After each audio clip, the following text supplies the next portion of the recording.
in the next example, I'm going to take the stored procedure code and we're going to make this atomic. So for this purpose, we will copy this whole create or replace procedure that we have already created in the previous example. Instead of calling it not atomic proc, we're going to just call it atomic proc. And there are a couple of you who called it not atomic pro, so you just leave it as atomic pro. That's perfectly fine.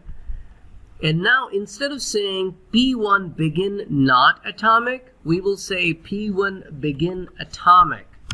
That means we would now like this to go through in one shot if it's a success, or nothing will go through if it's not a success.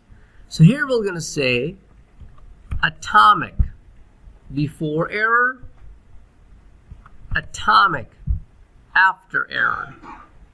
And we're still raising the same error. Once you are done creating it, please call it. Now when you call it again this time, it will going to give you an error again, like 70,000 that it gave you last time. But now when you check the table, you will notice that no data goes through. So that's what atomic does. So in your project, if you have a transaction processing to be done for any kind of activities, then make those set of activities atomic. And atomicity can also be achieved at programming level. It does not always has to be done at the database level. For example, in Java, when we are talking to a database, I can turn on auto commit or I can turn off auto commit.